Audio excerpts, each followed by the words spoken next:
A ParentingSimply.com production.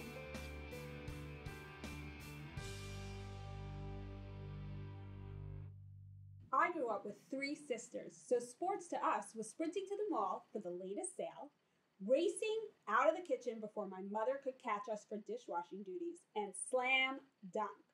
Who is going to get the best date? So, I was a little surprised when I suggested a Sunday in September for our wedding, and my husband said, "No way. It's football season." I don't think I truly believed him. We finally decided on August, which again, I had to negotiate for because of Indian season. He checked the schedule, and we were clear. At first, I tried to be a good wife by being a devoted fan. I watched the games with my husband, rooted for our guys out on the field, and wore the team colors on Cleveland Spirit Day. I sat shivering at Jacobs Field at the World Series game in '97. I got all psyched up for the win, only to have them lose again and again. Is this what being a sports fan is all about? I didn't have the stomach for it. I was never one for roller coasters. It was too much aggravation. I just didn't have what it takes to be a Cleveland fan. Then we started having kids. I had given up, but my husband had not. My husband and our kids spent Sundays watching the Browns game. There was lots of hooting and hollering from the family room. The evenings in spring, summer, and sometimes fall were spent watching the Indians.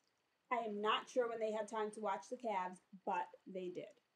Then LeBron came to Cleveland, and then LeBron left. I thought my family's fascination with sports would be over. I didn't think that they would sustain that loss. I was wrong. They were sad, but it just seemed to be a blip on their radar screen. They just kept on watching. This past year, when the Browns started their yearly downward spiral, I started to think whether or not this was fair to my kids. How could I have let them become Cleveland sports fans? It didn't seem right to pass this legacy to innocent children. I didn't want them to be destined to a life of disappointment. Then I started to read about modern kids, about how they are lacking resilience. They have trouble weathering the storms of life, coping with everyday challenges. They buckle under the slightest pressure. They cannot bounce back from disappointment and adversity. They do not know the meaning of loyalty. I started viewing being a Cleveland fan differently. Hey, my kids were lucky.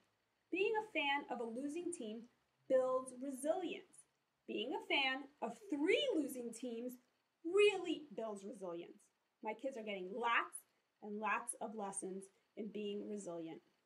Cleveland's kids learn to manage disappointment and get right back up again. They learn that life goes on. They learn that being loyal doesn't always bring immediate rewards, but it does build integrity. I now look at my husband with awe. After 17 years of marriage, I know that the same loyalty and resiliency he brings to being a Cleveland sports fan, he has used to keep our family strong and happy. I know his parents taught him that, but I also think it was the Browns, the Indians, and the Cavs that helped drive that lesson home.